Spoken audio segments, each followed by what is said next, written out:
1812 gave confidence to the U.S. to write the Monroe Doctrine, warning Europeans not to attempt to colonize the Americas.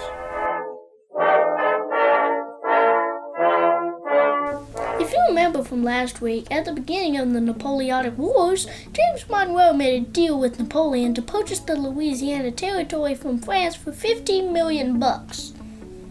During the Napoleonic Wars, the British formed a naval blockade of the French coast to prevent trade with France. That means that they had their ships all along the coast and blocked any ships from getting by. This was meant to prevent Napoleon from getting supplies for his wars. But this also made it difficult for the Americans to trade with other European countries. To make things worse for us, the British then passed the Orders in Council that forced all ships to dock in Britain and pay a tax before they could trade with other European countries.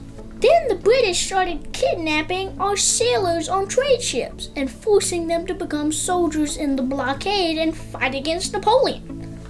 Back in the Americas, we were expanding west, and the Native Americans were not happy about it. One Indian named Tecumseh started the Confederacy of Native Americans from several tribes that were against the U.S. expansion into Native territory. Things started getting tense, and small battles were being fought between the Native warriors and the frontiersmen. The governor of the Indiana Territory, William Henry Harrison, marched with about 1,000 American soldiers to the headquarters of the Confederacy of Native Americans in an Indian town called Prophetstown. It was named after Tecumseh's brother, who they called the Prophet. This was called the Battle of Tippecanoe. Indians were defeated and ran away. Then Harrison's men burnt the town to the ground. While they were burning the town to the ground, they found a bunch of British weapons and realized that the British were supplying the Indians with guns and money and ammo to fight against Americans. This and all the other things the British were doing at the time made Americans furious. 6 months later, on June 18th, 1812, we declared war on the British. By this time, Tecumseh had built an army of Native American warriors and was ready to go to battle with the United States. So we were going to battle with Britain on the East Coast and with the Native Americans from the West. Since America was so new, we didn't have much of an army or navy, so we figured we could force Canada to help us out. Well, Canada didn't want to be any part of it, so they got mad and started fighting us too. Most of the land battles were terribly led and very confusing. During several battles, the British ended up shooting at each other without knowing it, and we did the same thing. Many of the battles with the British were fought at sea.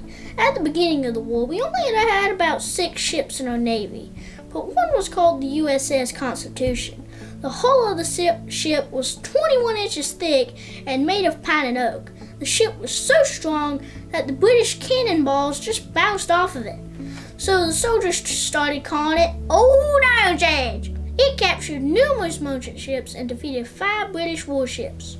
The next month, there was a huge battle in the Baltimore harbor where the British were bombing Fort McHenry.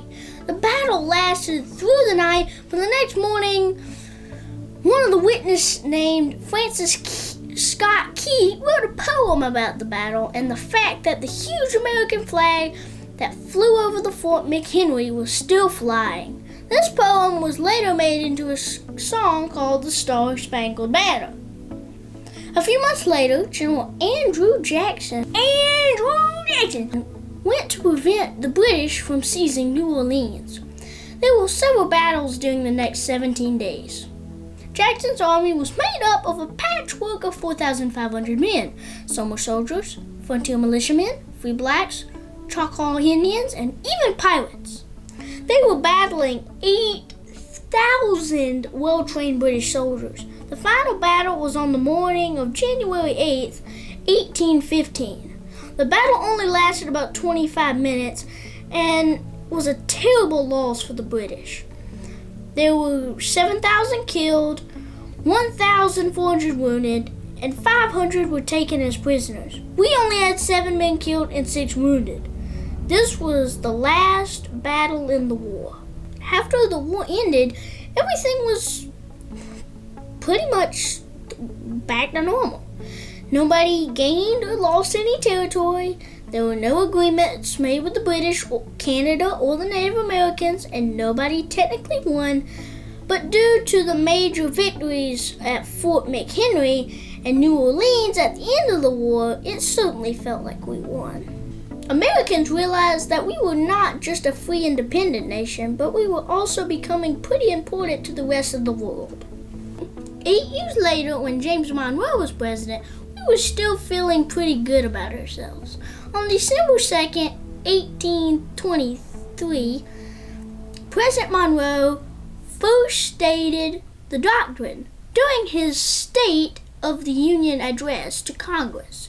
It stated that any attempt by European nations to take control of any independent state in North or South America would be viewed as unfriendly and force would be used to stop it.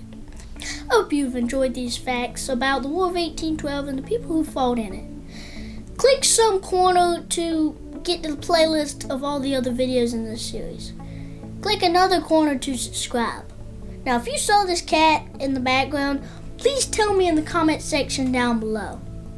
Let's say bye. Okay, well, she won't say bye. Bye!